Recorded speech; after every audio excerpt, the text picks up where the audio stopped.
This is Shooting Spaces with Rich Baum and Brian Berkowitz.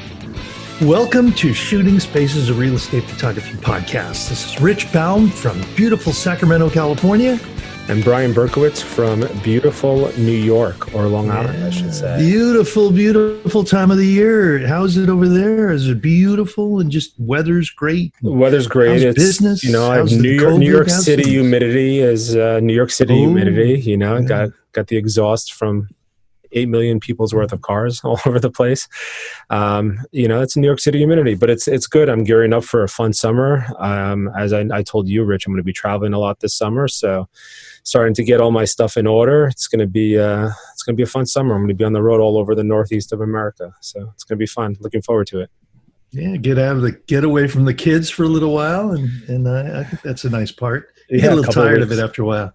Probably after the first week or two, I'll be done with it. But you know, got to do what you got to do. What about you?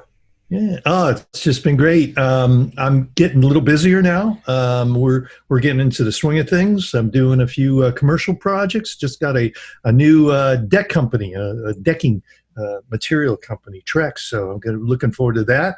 And just keeping busy. The family's still here. Both my kids are here.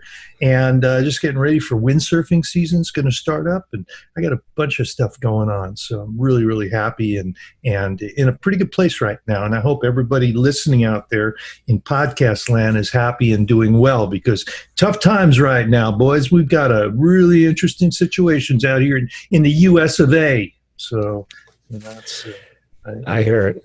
Before we introduce our first guest, I want to tell you a little bit about our first sponsor. And our first sponsor is perfect for this guest because they go hand in hand. But as everybody knows, Cloud Pano, we've been working with for 2 or 3 years.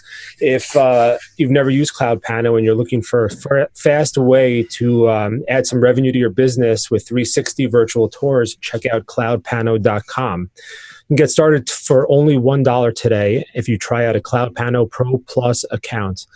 And you can add revenue to your business and continue doing what you love. If you go to shootingspaces.net/cloudpano, you can start your $1 trial on Cloud Pano Pro Plus today. And on that note, speaking of 360 virtual tours, Rich, I will let you introduce our first guest. All right. Thank you, Brian. And our only guest. I said first guest. No, we got a couple of guys in the back, but no, we're gonna leave it just to our guests. Okay. So I've known this gentleman for a while. I've known of him for a while, and I don't know what they call him, but I'm just going to call him the guru of 360. And as you know out there, I'm into 360s, the Ricoh Theta Z1. Brian's into 360s with that and the Matterport camera. He just got a V as a backup camera. But we're honored today to have from Sydney, Australia, down under. And we want to welcome Ben Claremont to the podcast as our special guest today. What's up, Ben? Hi, Rich. I guess with that intro, I've got to say g'day, Rich, and g'day, Brian. Yeah. I've been to Australia, and they actually said that down there. It's not just a catchphase. Yeah, that's right. We all say it every day, all day long. We're just like the stereotype. That's all you say to people, nothing else. You just walk around. Nothing else, just g'day, and then keep on walking. G'day. And so what do they call you, though? If you what's your name in the 360 world? You're kind of, I don't know if you're the guru, but when you've got a name for yourself, you've made a niche in this business of cameras and photography in the 360. So tell us who you are and give us your website and your Instagram and whatever, and tell us a little bit about yourself. Well, okay. Where do I begin is the question. So I guess there's a million names you could call me. If you had to get me to write my occupation on a customs form, I don't know exactly what I would write. 360 photographer could be one, YouTuber, entrepreneur, influencer, just guy that is obsessed with 360 cameras might be the best one. But basically I discovered 360 cameras about 5 years ago when the very first point-and-shoot 360 camera came up, and that was called the Ricoh Theta M15. And at the time I discovered it, I'm pretty sure there would have been around, I don't know, a few hundred people shooting 360 photography at that time. I mean, there was obviously the DSLR shooters who have been doing it for 10, or even up to 20 years, some of the more long-serving ones. But in terms of point-and-shoot 360 cameras, from what I could find on Instagram, there was only maybe 100 or 200 people that had discovered this new camera that had come out. And when I found it and I saw what it could do, and I realized this 360 camera was like having Google Street View in your pocket, that was when I became totally obsessed and amazed. And it's brought me through every single day up until this point to really scale up my social media presence and build my business, my YouTube. And by the way, if you want to find me anywhere, just type in my name. It's Ben Claremont on Instagram, Facebook, YouTube, and so on. I'd say YouTube is probably the best place to find me because it's filled with a bunch of tutorials about 360 cameras, 360 photography, 360 video, everything you want to know about virtual tours. So that's kind of it for me. I'm just a guy that really is obsessed with 360 photography, virtual tours, and for me, it's what I do for fun, and it also happens to be my job. And I just think it's really cool when you can combine those two things, that obsession and that passion, with something that is sustaining and long-term and means you can keep doing it and you keep getting paid doing it. So for me, 360 photography and sharing my knowledge on YouTube was the perfect mix of that. Well, let me ask you. I'm sorry, Rich. Let me ask you because beforehand, or sorry, were you a photographer beforehand, or this was all new? I'm sorry. Yeah, so I was. You, yeah, so prior to 360 photography, I was a DSLR photographer. Okay. Well, hobby DSLR photographer and a videographer, and a filmmaker as well. My long-term goal was to actually become a feature film director, and I went through film school, and I followed all the dreams that film school students have, which is to be the next Steven Spielberg or Stanley Kubrick. And then you kind of grow up a bit and you realize that's not the most realistic goal. And it's kind of like a career path where you're always fighting to defy the odds. And I think I probably spent enough of my 20s realizing that was going to be a really tough struggle to make that happen as an independent filmmaker, and that the ROI wasn't really there. Like it wasn't coming through. Like I was still kind of struggling to pay the rent, even into my mid 20s, and from following this dream of making films. And that's when I realized, okay, there has to be a more practical application of capturing images and video and earning money from it, turning into your career, as well as just the way you do things. Like feature films aren't the be all and end all anymore. In 2020, there's so many ways to create fantastic content. When I think of movies now, I think it's just another form of content, just like what I'm doing now on YouTube, in my photos, in my tutorials, everything. It's all content, and it doesn't have to be done the way we did it back then. And we don't have to follow those more traditional creative paths that we might have 10 or 20 years ago. Mm-hmm. Yeah. And now, because this is a real estate photography podcast, are you actually, I know you've done some, and I've seen your, and if people aren't familiar, go check out just Ben Claremont. You can go to benclaremont.com and get some information on his courses and things, but you can just go in YouTube land, and start just finding all kinds of fun things, man. You do have a little bit of a fun time doing what you're doing. I sure do. You have done a few videos that are dealing with real estate photography, and I was curious, are you actively shooting real estate photography or shooting spaces, as we like to say? Are you shooting that in general? Yeah, so I do as much as I can. As I mentioned before, I wear so many hats, and I've got so many jobs that all require a lot of time. So it can be really hard to do any one of them in a great capacity, because you've got to keep them all going to make sure they don't kind of fall by the wayside. And yes, I do keep shooting for clients, and that's something that I'm going to make a practice of, like, for as long as I possibly can, because that's essentially what I'm teaching in my YouTube tutorials. At the same time, I do spend a lot of time on YouTube and teaching people these techniques, because for me, I find that impact I can have on YouTube really satisfying as well. And that's something that for me makes me want to cut down on clients a bit so I can help other people understand how to do it, how to start from scratch with no knowledge about 360 cameras and virtual tours, and go out and find their own clients, pitch and win those clients, and make tours for them. And I've had so many successful students as a result of that. So I think it's one of those things where if only cloning was like a real thing, that would be really handy right now. Like I would have like 5 Bens all doing different things, like all with just one of these hats. But yeah, for now I'm just one person. So I try to do as much as I can in the limited time I have. Yeah, I'm sorry, Rich. You were about to go. Not important. So I have found that because I'm a teacher, I love teaching, and I've had a fairly good success with my relationship with the public and teaching them how to do photography and the concepts and understanding the things. When I got into 360, I actually been doing 360 for 10 years. I shot for Everyscape for 5 years and shot for AT&T, Yellow Pages and AT&T. But I got back into this in October of last year. I bought my Ricoh camera because I actually wanted it for new building. I work for a builder, high-end builder, and he wanted to lay in the actual view of a new home before it was built. So I would go out there, I'd shoot 360s of the views, and we'd lay them into the view of the rendering.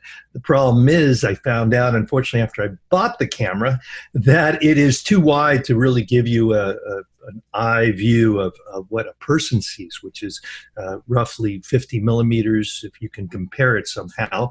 But it did get me into it, got me intrigued, and I started down the path of 360. And I'll tell you something, it was a little bit complicated. You know, what is a 360? How does it work? How does it get sent? How can you have your client view it? What do you mean you have to host it? I can't send it? Anyway, blah, blah, blah. So I did learn about it, and then I was able to start. I do a lot of coaching and was able to help. And right now, it is just gonzo crazy in the U.S. with real estate. Everybody and their mother is trying to learn, and their mother, too, is trying to learn 360. Their mother's mother. And their mother's mother, and they can't find the Ricoh cameras. That's the big thing. They can't find the, we'll talk about the monopod later, but they can't find certain things. So I found that, you know, you've got to really be able to help people to understand what it is, how it works, and then, you know, almost editing, doing some basic editing in Lightroom is actually one of the easier things for us to do because we all do that anyway. But what have you found that, are you busy, right? You think it's going to be, is it going up? And because of COVID, is it going up, or is it going to level off and back down a little bit? What's your feeling on this 360 craze right now?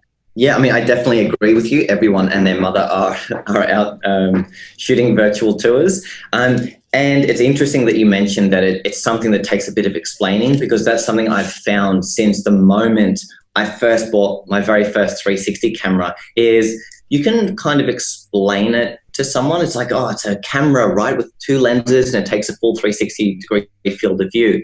And they're like, oh, yeah, okay, yeah, sure.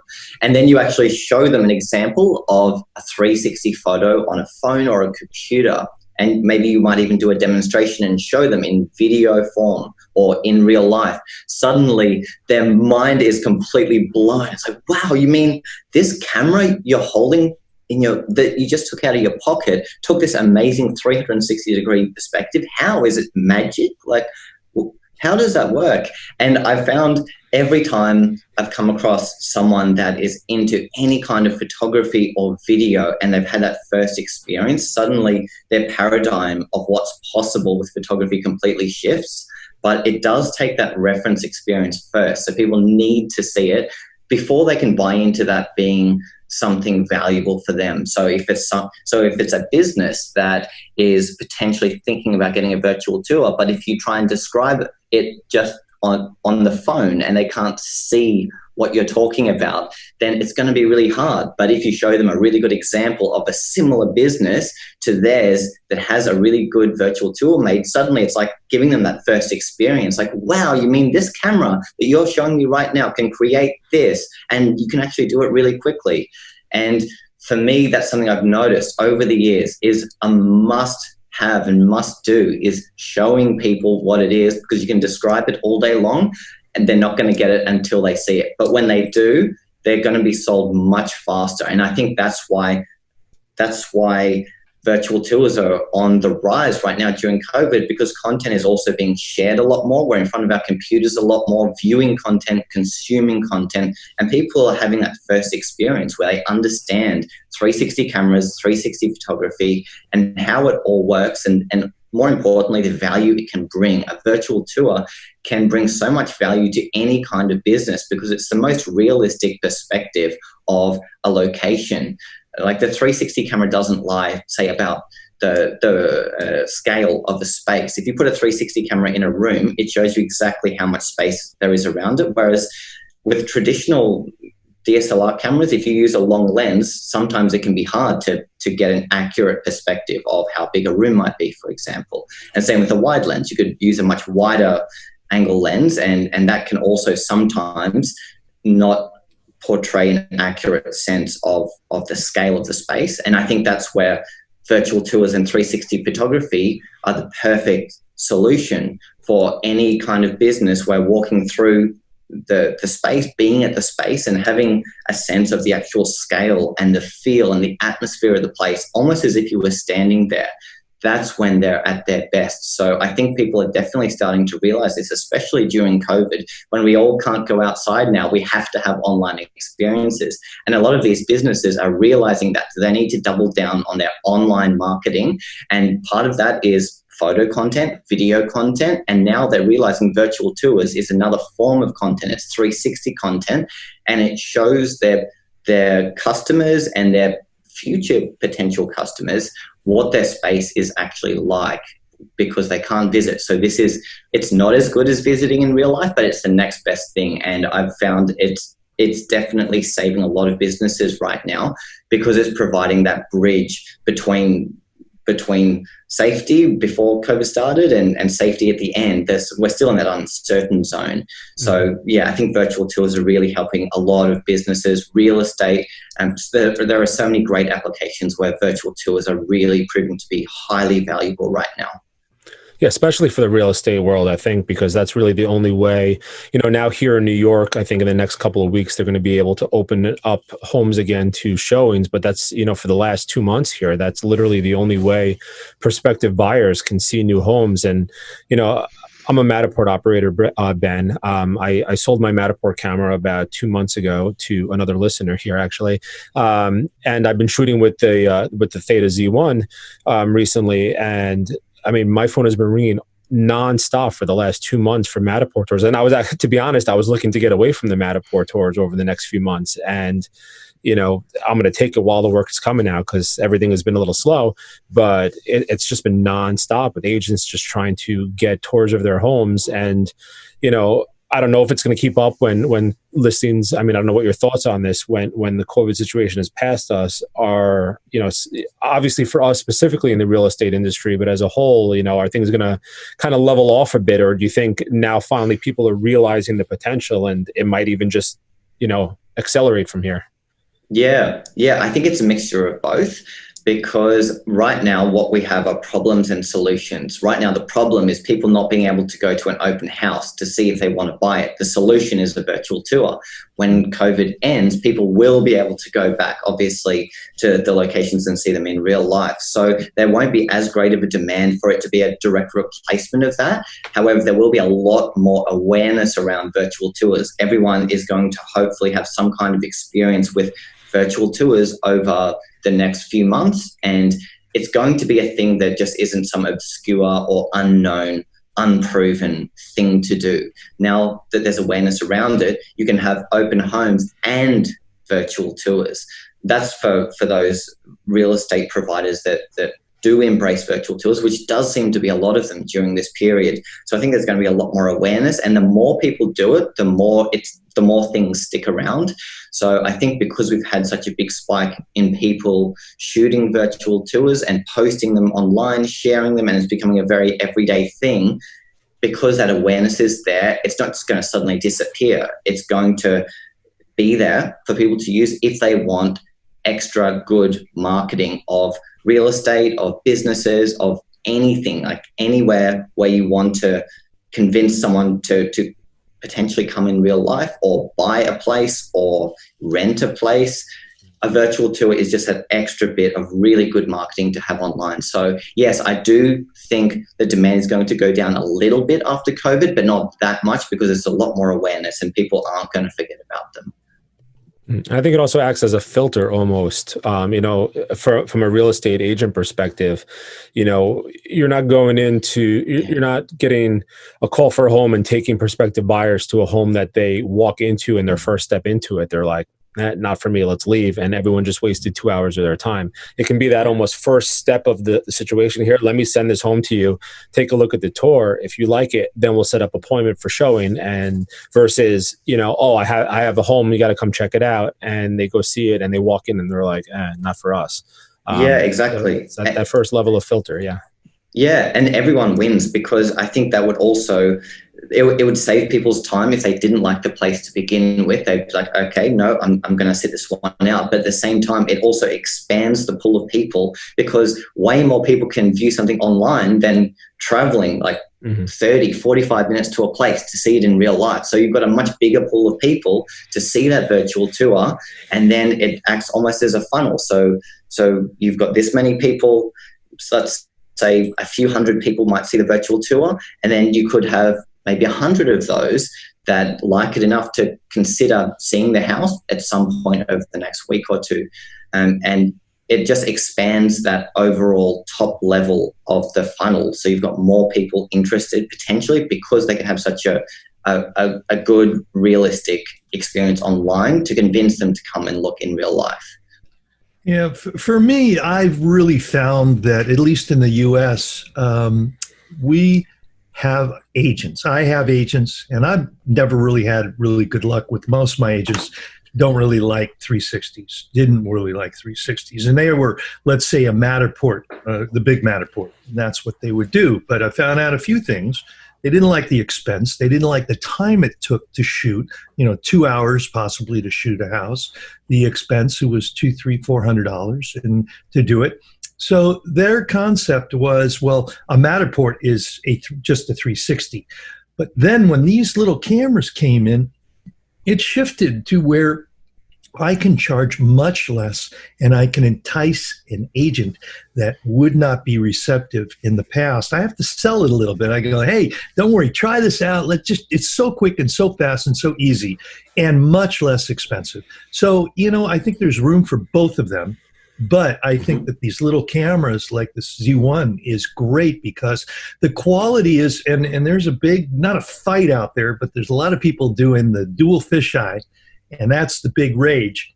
But I'm still stuck with, I am doing the in-camera HDR JPEG, because it is so fast and so much less work. I'm shooting with the Zillow app, and I'm saving the images to my camera. I am then posting on Zillow, and I'm then also building a Cloud Pano tour, and it works in my budget of time. It works in my workflow. I am doing a basic edit in Lightroom. I'm using presets, and it's working for me. But here's the thing. I think that, you got to accept it for what it is. It's like when somebody, Brian, when somebody says, how is 1600 ISO, 2500 ISO, 3500 ISO?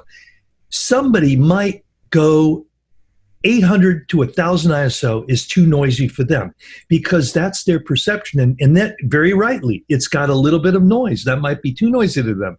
But for real estate, for not even real estate, for weddings, I am shooting upwards of 10, 20,000 ISO, but that's tolerable for me. So these little cameras, somebody might get them and go, oh, I can't, this is not good enough for me, because there are blown out windows, there are color issues and things like that. But for $1,000 and a camera takes 20 minutes to shoot, or 10 minutes to shoot a house, it is so fast and easy that I have to just weigh out the balance and go, you know what, it is good enough for me, and I'm really happy doing it. And I personally think if you really want super high quality, I think right now at least, you're going to have to either go with an iGuide camera, a Matterport camera, or a DSLR to really get the high quality that you might be looking for. But at maybe a 10 to 20% less percentage of quality. That's hard to quantify. But I think that these make up for it, and I think that they personally fit in my life. But I also think there's so many other Rich, things. let me just interrupt you because, Mm-hmm. I just told you this. I sold my Matterport camera 3 weeks ago and started using the Ricoh Z1 for the Matterports instead. Now, one client has told me they saw a difference. Oh, very true. I believe it. Very Not true. one client. Yeah. Not only that, they actually said, "Oh, you got a smaller camera," when they saw me on site. Nice. I agree 100%. Not one client to date has said the quality kind of went down a little bit. And I obviously noticed a difference in the quality, but no one. I think this brings up an interesting topic, and that is like the perception of the end result in the eyes of the client versus the eyes of the photographer. And often it's the eyes of the photographer that is the most critical, that actually cares about 10,000 ISO and slightly higher image quality and using Matterport over the Z1. Whereas the end user, the client, honestly doesn't care unless something's done really bad, like it's out of focus or way over or underexposed. Often they don't really notice or care. They just need it to be acceptable quality, and they're happy. So there definitely comes a line that is like the kind of balance of getting your satisfaction of getting the perfect images and just getting what the client needs in a timely fashion. And there are so many photographers out there that care so much about the ISO thing and getting every last setting right. And, oh no, the biggest one I hear is, there's purple fringing in that window. This is garbage. Throw it out. And like when it comes to the eyes of the client, they're like, what? I didn't see anything. What are you talking about? So it's just quite funny seeing the contrast between the two, because photographers are just so critical and they're such perfectionists. Whereas in reality, yes, you do need high quality images, but the client, there's a certain level where the client stops caring. It just needs to be up to a certain standard. So I think that's where these point and shoot cameras come in, because they meet that, like the Theta Z1, and there are actually many other cameras that create a good enough virtual tour that the client is going to be really happy, yet you're not having to pay thousands of dollars on a camera. You're not having to spend several hours more editing and in post-production. And you can just get that really fast workflow, so you can get the job done much faster, easier. Yes, you can charge less, but only because you're spending way less time on it. You can still charge very decent amounts for shooting with these cameras. But the key is, for me, and the big appeal of 360 cameras to me, is that really fast workflow where you can turn over a whole project in hours, if not sometimes under an hour. You could shoot and edit a virtual tour in, if it was a small one, I reckon about an hour. So yeah, workflow is a beautiful thing, and no one likes sitting in front of their computer way longer than they have to. And I think that's what makes the whole process much more seamless and easy and fun for us photographers, is when we don't have to sit around waiting for our computer to catch up on higher quality files and so on. So workflow is so important. And it's so easy for you now too, because I was telling you before, Ben, I was a Google Business View. They used to call it, I think it was a Business View back in the day. They used to call it photographer. I think starting in 2014, something like that. Within, I think, a year of when their program rolled out, I became a photographer with them, and you used to shoot it with the DSLR, and you rotate it 90 degrees every time and do a 3-bracket HDR. And then, Google actually had a pretty cool software back in the day. I don't know if you ever took part in this or played with it, Ben, but you used to upload all your bracketed JPEGs and they would stitch them for you. Google, that is.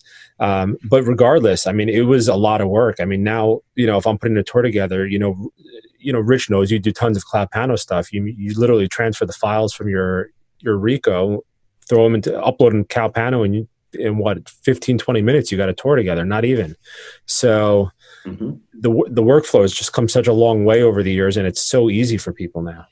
Yeah. And I will say one thing, and you were 100%, Brian, 100% right, and Ben, both of you were right. I was referring to the photographer and how their tolerances of what's good and what's bad might not be reality. The bottom line is, I realize it's only the most important thing is the end user, and that's not even the agent. That's the person between 50 and 70 at home trying to figure out, how does this work? What do you mean you move the thing to this? So, which brings me to a segue. I want to move into a little bit about, we did have a couple of questions in the group I posted yesterday, and they said, I said, what do you want to talk about? And it seems like the overwhelming question was about 360 software. And one person, Tom Rosenkrantz, said, as of today, what is the best 360 software for ease of use for real estate walkthroughs? There are a few, and Ben did a video on this 6 months ago. I've watched that video. And what has changed? What are things changing to? And what's your opinion on that? Because that's the bottom line, is the being able to load it easily, the ease, the quality, the functionality, all that kind of stuff. What is your say on that? Yeah, so this is an interesting one because there are so many options for virtual tour platforms. Like in my video I made 6 months ago, I covered 16 of them, I think it was. But in reality, I think there's about 100 of them.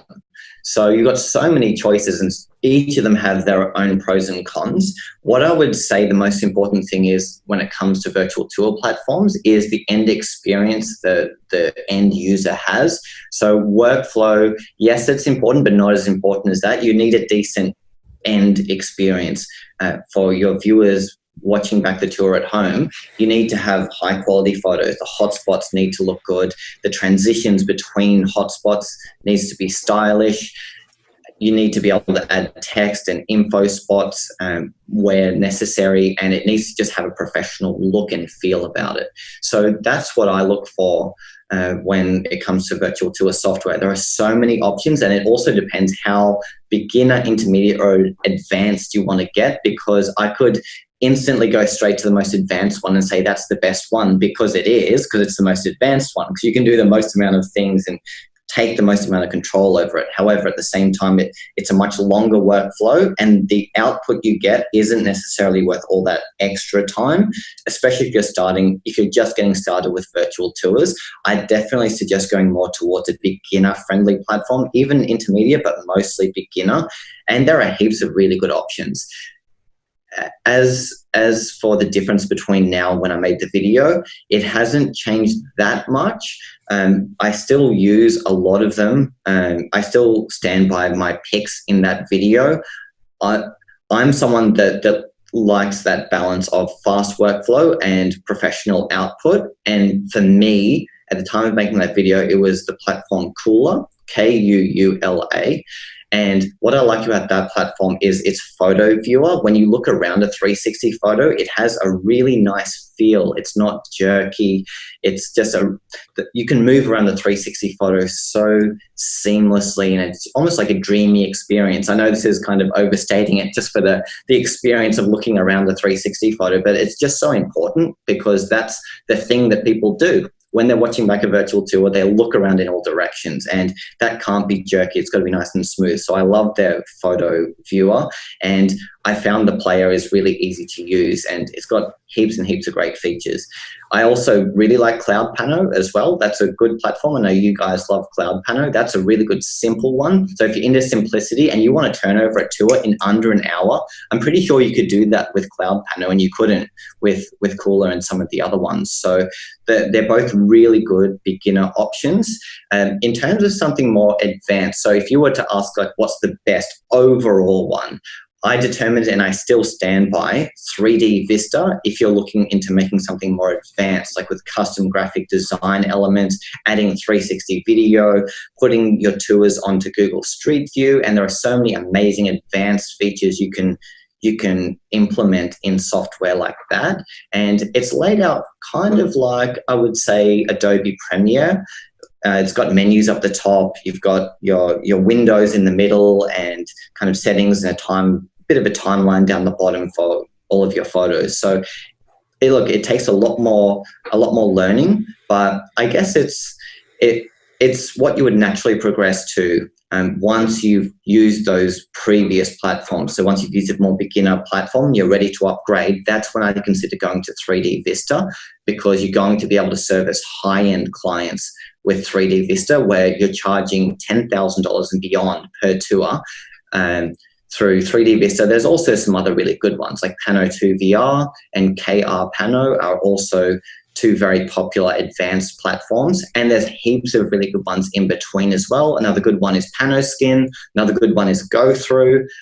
Another good one is Cupix. The choices are endless, but basically what I would advise people is just determine what level you're at. What do you need from a tour? Is it okay if it's simple, or do you need more custom elements? Do you need video and so on? So if it's simple, I'd say keep it simple and use a platform like Cooler, Cloud Pano. And one more I just want to address really quick. I think it's the elephant in the room. It's Matterport. So this is an interesting one because Matterport's considered the gold standard by real estate agents, and with due cause, because it is a really good platform, and you can't go past the dollhouse effect. Every time I see it, I'm amazed by it. It's so cool, and you can see why it's perfect for real estate virtual tours. And I found Matterport to be good. You can use it with a Matterport camera. You can use it with a Theta Z1, the 1X. You can also use it with. However, there's a big however. With Matterport, the big flaw with it that a lot of people are turned off it by is the pricing model. Unfortunately, it just doesn't have a good pricing model like all of the other platforms, and it way overcharges their users for their packages. And to even just keep them online, they start getting really expensive, like in the hundreds of dollars per month. Let's say if you want, I can't remember the numbers exactly, but if you want, say, more than like 15 or 20 tours to stay online permanently, you need to be paying hundreds. I'm paying $130 a month for up to 50 tours. Up to 50. Okay, good to know. The thing is, though, to keep them online, you've got to keep paying that. Yep. And I can see how a smaller package would be very appealing to real estate photographers, because with real estate, once a house sells, it doesn't need to be online anymore, so you can take it down. But for more permanent places where you want to keep it up for longer than a few weeks, Matterport forces you to keep paying and keeping that tour under your subscription forever until you take that down and free up the space to add more tours. So I see that as a barrier to entry for beginner 360 photographers looking to shoot for virtual tours. I mean, I'm sure you could definitely get it to work. For me, like, it's hard to get past that when you see unlimited tours with so many other platforms, and then you get a certain cap on the tours and you have to pay more with Matterport, and then you have to upgrade your package to get beyond a certain amount of tours and then pay for them to stay online permanently. I just see that as a bit too much of a barrier, especially when there are so many other amazing platforms out there. So I'm not completely anti-Matterport. I'm just saying beware and look at their pricing page. Look, I'm an operator, but that's the main reason why I hate them. And I was literally this close to getting away from them to the point where I actually unloaded all my tours in my account. I convinced my clients to set up their own accounts, because a lot of them get 5 free tours or something. So I said, set up your own accounts, I'll transfer them to you, to the point where I had 1 tour left on my account and I was about to just be done with Matterport, and COVID happened and the calls started flooding in. And then I had to upgrade to the 25 plan, tour plan again, and now I'm up to 50. So I mean, look, if you're getting the work, I mean, it does justify it because it's paying for that subscription. But at the same time, when maybe things get slow in the future and you're not getting as many tours, suddenly you have to keep paying for those tours you got during this busy period. Yeah. Unfortunately. Well, so what I do is I tell my clients that I host the tour for them for 1 year. And beyond 1 year, they have to pay me $150 a year to keep the tour active. So that extra recurring income is what's going to hopefully cover my monthly fee beyond that. Mm-hmm. Cool. So, that works. Well, listen, let me take this opportunity to thank our sponsor, HD Photo Hub. It's a back office system designed just for real estate photographers. Give your clients a place to download their photos, make updates to their property websites, get flyers and social media tiles, and so much more, all on a platform that is branded to your company. Check them out today at hdphotohub.com. That's hdphotohub.com. There you go. Yeah. Cool. I have a question, Ben, because you just mentioned 3D Vista, and I actually use 3D Vista. I have a license for it. I bought it for a project, and the project that I bought it for was a 360 video project that a client called me about, and something I never did, but I did a ton of research, and I ended up renting I think it was the Insta Pro 2. It's like a $5,000 or $6,000 camera. Is that the one I'm talking about? Yeah, the Pro Insta 2. Pro 2. I rented it for a week for this project, and I used 3D Vista Pro to put the tour together because it was one of the only tour platforms I found that support 360 video. So It was actually pretty interesting, and I can tell you, a quick 1-minute summary of the project, and I'm curious if this is something that, what your thoughts are. If 360 video is something that's going to take off down the line, and even Rich, maybe when I explain my project, it might be something even for the real estate industry that no one really does yet. But essentially, I got hired by a assisted living facility to basically create a 360 video tour showing off their facility. And we hired an actor, we hired talent to basically come in and give for each room that we were shooting, let's say the dining room, the library, the study, the rehab center, she would give a quick 1-minute description of the room we were in, and then we would let the camera roll for 2 minutes. So then at that point, once she finished her monologue, people would have the opportunity to kind of swing around and all that. We'd have her walk out the room, because I would say off camera, but there's no off camera in 360. But she would walk out of the room, and then we left the camera rolling for a minute or two. And I actually, until right now, I never really thought about it for the real estate industry, but I think that would be something that's pretty interesting, Rich. And, what do you think, Ben, as far as 360 video and that taking off? Because it doesn't seem to have taken off really yet.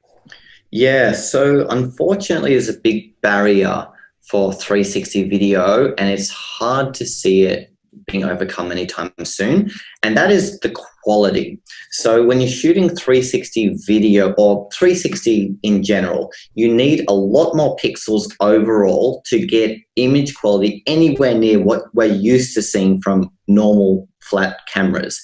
So with photos, 360 cameras they generally have way higher resolution than the 360 video within the same camera. And that makes it okay because photos are easy to upload. Most platforms support high resolution 360 photos because the files aren't that big.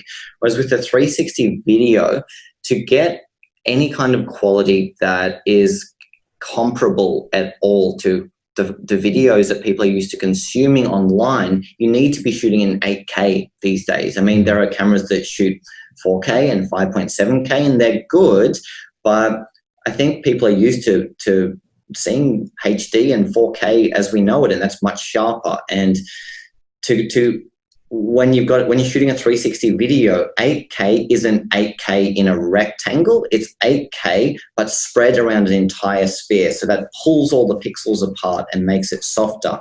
So therefore, to get something that's more like, I'm going to say HD to 4K, you need an 8K 360 camera with the pixels spread out. The thing is, who has internet fast enough to stream 8K 360 video regularly? Maybe like Sweden, let me think, anywhere else. But the rest of the world, in countries like the one I live in, our average internet speed can stream HD right now, and if you're lucky, 4K. So that's a big barrier to entry, because when you're creating 360 videos and your intention is sharing them and using them professionally, your work is going to come across as soft and blurry because firstly, they're going to be shot on a consumer camera. Like here, I've got the Insta360 1R, and that's 5.7K resolution. But to begin with, it's starting with what I would say HD resolution when you're looking around. But then that has to be played at 5.7K to show up as HD when you look around. But if people aren't watching at 5.7K, they're realistically going to be watching back at either HD or 4K. Suddenly this becomes more like 720p or sometimes even 480p.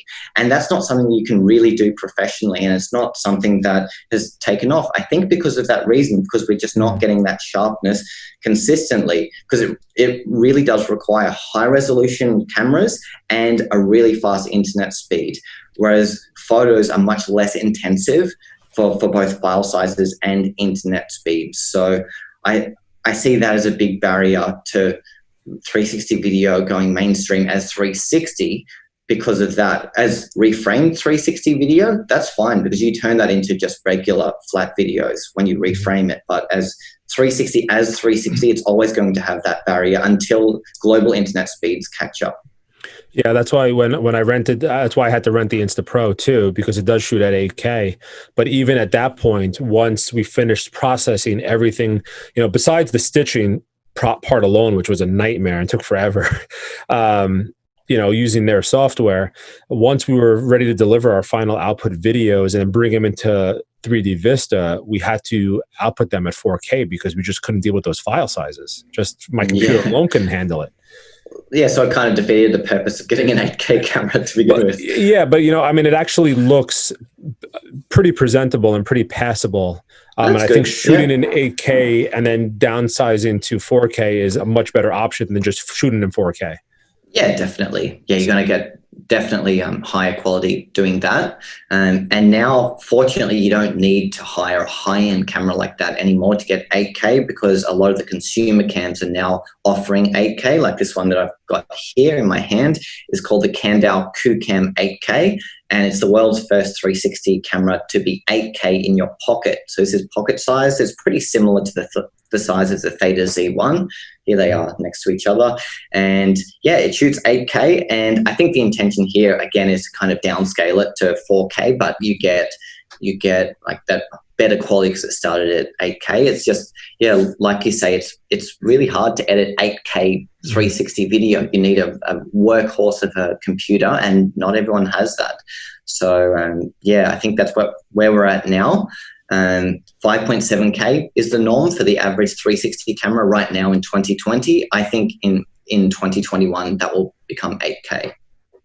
Well, I want to say that QCam, is it QCam? QCam. Well, I am waiting. Adorama's going to send me one as soon as I get one to do a YouTube video. And the thing that excites me the most is I don't want to do video with it. I want to do HDR. And actually, I had a coaching student tell me they got the camera and it's doing super high megapixel HDRs. And that sounds really interesting, where it can really, really help with increasing the dynamic range, which brings me up to our next question is, Kathy Glidden says, how to achieve clean windows and crisp images using the Z1 without spending a ton of time on editing. Is this something that is just the traits of that camera? I also think it's important. I think we neglect to clean the lens. I think I'm getting little bits of flare and stuff just by minuscule amounts of schmutz on, it's a professional term, Ben. Oh, yeah, schmutz on my lens. But what do you think about that? And is the QCam for HDR, in-camera JPEG HDR, is that going to be a great choice for me to get the quality and the depth of field that I want, the dynamic range that I want? Yeah, okay, so firstly, this is only a feature that came out today with the QCam, and it's called Super HDR. Previously, it could not do it in camera, whereas the Theta Z1 has always had inbuilt HDR. So now they're more or less on an even playing field. I haven't had time to test it out on the QCam yet, but the QCam gives you the option to do so many different things, like so many different ways of shooting. So I consider the QCam to be more of a camera you'd use if you've got time for a longer workflow, if you're into bracketing and using Photoshop and doing lots of color correction on raw images. It's good for that. I haven't tested the inbuilt HDR, but that could be a solution. I honestly can't see it being as good as the Theta Z1's inbuilt HDR, but it could be something. So I would say the difference between these two cameras is this the Coupe Cam is a camera where the person buying it needs to be comfortable with post-production. You can't have a short attention span. You can't want to do things really quickly because it's not going to happen. With the Theta Z1, you can. Yes, it is more expensive, but I think it's definitely worth it because this is getting all kinds of upgrades, or both of them are. But with the Theta Z1, you've got the short workflow and the slightly longer one using the dual fisheye plugin. And it's only like $550 for the right? Cam. Oh, it's the Coupe Cam. and something. Australia, it's like $2 million. But exactly. That's one thing that blew my mind in Australia is your prices are so high compared to us. We're so lucky. I know. Yeah, the Australian dollar is really weak right now. So the prices are high, but they equate to basically the same thing anyway. But yes, I'm definitely not going to be going to America anytime soon, just because our dollar is so weak that everything's high, and the US dollar is really expensive to us because it takes more of our dollars to get one US dollar. So there you go. Cool. Let me ask you, I've got a question for you, Ben. And I ask this as, for people that are listening, they can't see, but I ask this as I look at all these cool shots you took on your back wall behind you. What are different, there you go. What are different ways? Because I know when we go into a house and, shoot a virtual tour and, you put the camera down on a monopod in the living room and run to the other room and hit snap and then move it to the next room. There's not much creativity involved, but you obviously, I'm looking at those shots behind you and I'm like, wow, those are pretty neat. So what are different ways that people can kind of look to get creative with 360 and kind of do things maybe a little unique that other people are not doing? Because, when I use my camera, I go and I put it in the middle of the kitchen and I hide and I hit the button and then I go move it. And that, it's not for me, that's not being a photographer, although it is obviously I'm shooting, but you understand what I'm saying. So what are different ways, whether it's, I don't know, even figuring out ways to use lights creatively. I've never done that. I don't know how. I'm sure there are ways to do it. Whether it's lighting or, doing kind of art like the work you're doing behind you. But what are different ways for people to kind of just stay creative with this 360 stuff? All right. So I think it's important to understand that 360 photos and videos can be treated in two ways. One is 360 as 360, where you take a 360 photo, it stays as an interactive 360 photo or video, much like in virtual tours. And then there's 360 as reframed, which means taking a 360 photo or video and turning it into a flat video. So behind me, I've got a wall filled with my best tiny planet photos. That's what they're called. So when you turn them into this circular fisheye look, it's called a tiny planet or little planet. There are lots of words for it. But what it is essentially it's manipulating that 360 photo. It's taking it and it's bending it around into a circle. And that's really easy to do in so many smartphone apps. You can do it on your computer as well. I've got heaps of tutorials on my YouTube channel about tiny planet photography, but I find this to be a deeply creative thing to do because the 360 camera can produce hundreds of angles at once because it's capturing everything and it gives you the ability to edit later. Like you don't have to choose your exact frame while you're shooting, especially when you're doing 360 as reframed. So I could take a photo in the middle of my office right now and I could reframe it just on my back wall. So you just see these photos behind me. I could reframe it onto me where I'm smiling at the camera, or I could reframe it so it's that circular fisheye tiny planet look and it's a tiny planet. So I've just got three different angles there from the exact same photo, and you can really manipulate them using zoom and like panning. There are so many different techniques to reframing the 360 photo or video to create these effects, but they're just completely mind-blowing and silly and fun, and I just get so much satisfaction out of making them. That's, if you ever go to my Instagram, you'll see nothing but tiny planets as far as the eye can see. It looks just like my background, by the way. But yeah, it's just a really fun photography form, and I was first attracted to this form of photography because as a DSLR photographer, before I got into 360, I was finding that my sense of I guess I would say uniqueness in my work wasn't super high. Whereas when I picked up a 360 camera and started reframing all of these cool shots and making these tiny planet photos, suddenly I was making the most unique photos I'd ever seen in my life. They were just like nothing I'd ever seen before. And almost every time I take a photo. Even today, many years later, I'm taking photos that I've never seen before. If I try putting the camera somewhere I'm mightn't of, like, I don't know, in a bucket of golf balls, or in a fruit bowl, or there's so many places you could put a 360 camera and reframe the photo or video. So it's a highly creative medium, 360 as reframed, and it's just really satisfying for those kind of photographers that are into making really unique work. I mean, I know we all want our work to be unique, but I'm talking like really unique and a bit quirky and fun. It's 360 cameras where you smile reframe. For your picture, Rich. Yeah, I'm taking a picture. Okay. Everybody smile. 1, 2, 3. All right. I love the sound of the Ricoh Theta. It's very satisfying. Yeah. Yeah. No, but that's great. You know what? I want to check. What is your Instagram handle? What's your? It's just my name, Ben Claremont.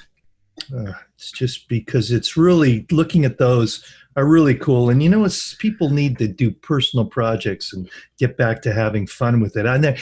I've seen two things. I've seen people running. I'm a Spartan photographer.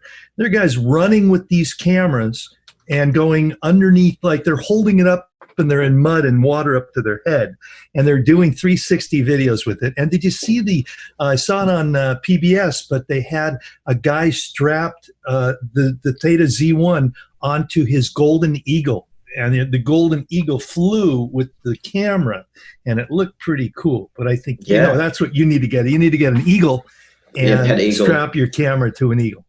Yeah, I think so. That would definitely make for an interesting experiment. Hopefully it would come back. Probably not, but if it did, then awesome. Well, I found it really interesting. Honestly, this eagle is they made a fake rabbit, one like a mechanical rabbit, like a drone, but it's rolling and had these big tires. And they're showing you how the eagle comes down and grabs the rabbit, but they got this Theta camera on top of this rabbit, and you're going, how long is this going to last? Because the rabbit goes sideways, and we all know that these will break if you drop them. Have you broke many lenses yet? I'm sure.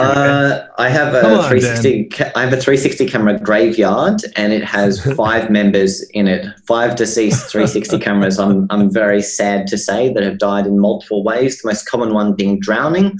One's at my local pool, and the other one at Bondi Beach here in Sydney. I've scratched lenses. I've left cameras on planes. What else have I done? Oh, I've smashed putting a camera on a light stand up like 3 meters in the air. Gust of wind came and blew it over, and it smashed on the pavement. And yeah, it's quite a sad story, and I try not to think about it too much.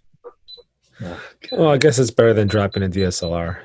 I want to mention one more thing too. Is you have tutorials, and Brian, you want to tell everybody about what we have a special today? Yeah, we have a special. Do you want to just give a quick rundown of your tutorial, your pro course, and what it entails, what people can get out of it?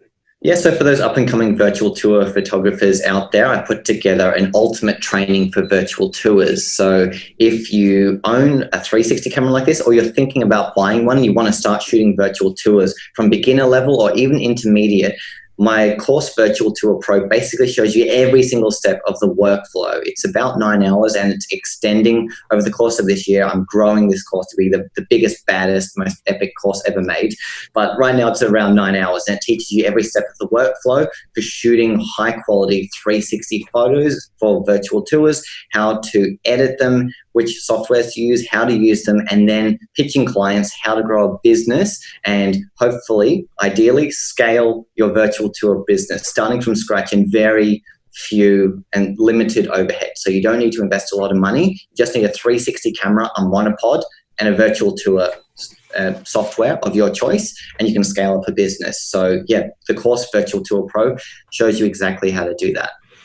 Cool. Awesome. Thanks. And you were nice enough to give a discount to our listeners. So for those who are interested in checking out Ben's course, shootingspaces.net/360 will take you right to Ben's course page. And if you use code shootingspaces10 at checkout, you will get 10% off the course. So once again, shootingspaces.net/360 will take you directly there, and use code shootingspaces10 at checkout for 10% off. And Rich is showing us a monopod. Okay. Now, I'm only really bringing this up because this monopod is made by a company named Bushman, but it's got a special name to it. It is the Bushman Ben Claremont version 2. I am a geek upon geeks. Anyway, I just want to say, show me yours, Ben, and I'll show you mine. Yeah. I just want to say something that, you know what, a monopod's a monopod. And the problem is it's hard to get them. But we've got a discount code for these monopods too. But you know what, I will say, I am so stoked with this monopod. And I know because I've had one and used them, how really great it is and how the feet, they don't articulate like a regular monopod base does. And actually, that's what I want. I don't want it to be adjusting. It's hard to explain if you haven't used it, but I really, really love this monopod. And I'm just, and giddy to have you on the. I want you to sign my monopod. Okay, that will cost extra, but we can talk about that later. but if you're not watching this video, you can watch it again and see all this really cool stuff we're talking about. But it's just basically it's a great monopod. It's called the Bushman Claremont version 2, and it's really, really made my life a lot easier. And it's not my monopod, by the way. I don't manufacture it. It's not my company. I literally just made a joke to the owner as he was making it. You should call it the Claremont. And he said, ha, ha, ha, done. And he did, yeah. Yes. And I'm like, no, don't do that. I was just joking. And he went ahead anyway. So yes, it does have my endorsement, but it's not my company, just FYI. Yeah, but it's really fun. And what monopod are you using, Brian? I know you. I use the Siriu monopod. Mm-hmm. I tried to get Siriu. I tried to get Ben's, but it was on back order for too long that I had to cancel my order and buy this. But I mean, I like it. I have no trouble with mine. It's pretty solid too. It's a Sirui, I think. Sirui. Yeah, it's a weird pronunciation, but it works well. And it's just a mono. It's just a tool. Exactly. It's just a tool. But, it's so fun. And then also, I mean, you can't get the frenzy with the Z1, man. I mean, like, people can't get this camera. And I just think that with COVID and the companies were not prepared for this. But I'll tell you one thing. People like you with companies and a stake in the 360 game, you timed this perfectly, buddy. I'll tell you something. You must be lucky stars. Well, I think we're all... Yeah, it's been really cool to see everyone doing so well in the 360 community, not only the photographers and the new photographers joining the community, but some of the businesses that have been there since day one are now seeing a massive spike in demand for 360 cameras, accessories, virtual tours, software, everything. It's all booming right now, and it's only going to get bigger. This is only the beginning. I feel like we're still in the early days of 360, just like we were in the early days of cinema in the early 1900s or even late 1800s. It was the really early days, and 360 still hasn't found its place as like an everyday thing, but it's the early days and it's coming. Don't you worry about that. All right, cool. Well, we're running low on time. So, Ben, I want to thank you for coming on. It's been a pleasure chatting with you. And I know it's, I guess, early morning there by you. So I guess you're about to get your day started. But thanks for giving us some time. And, I hope people go and check out, all your stuff, your YouTube channel. You want to just plug your YouTube channel, website, all that stuff again?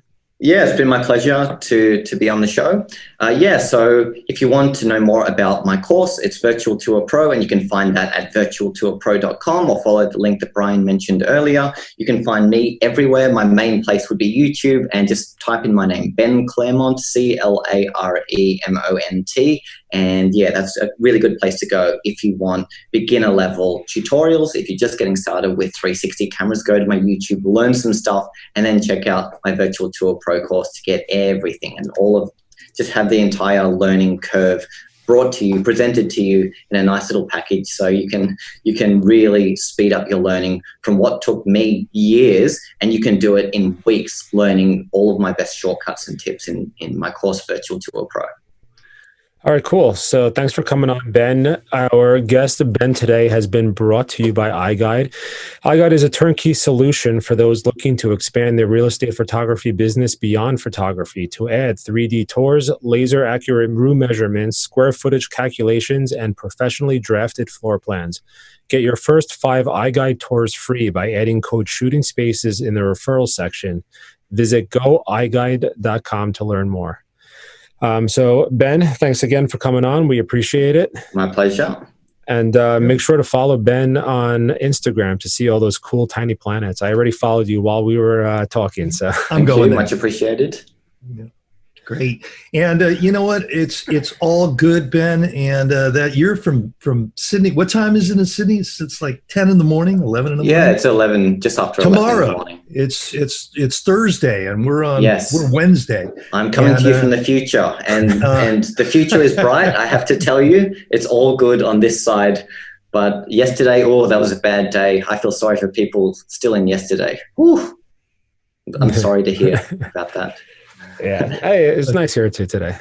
Okay, that's good. And Brian, what we want to make sure that everybody uses Ask the Guys. Yeah, we can always use some Ask the Guys questions. Everyone knows how to submit them at this point. Go to our website, hit the little widget, record any kind of question you have, send it over to us, and we will do our best to answer it or get it answered for you if we cannot answer it ourselves. We'll get a professional like Ben or somebody else to come on and answer some questions for you. So, and please subscribe to Shooting Spaces if you're not, shootingspacespodcast.com. We also have our website, which we've got our webinars, we've got our presets, we've got a lot of good stuff, a lot of good education material.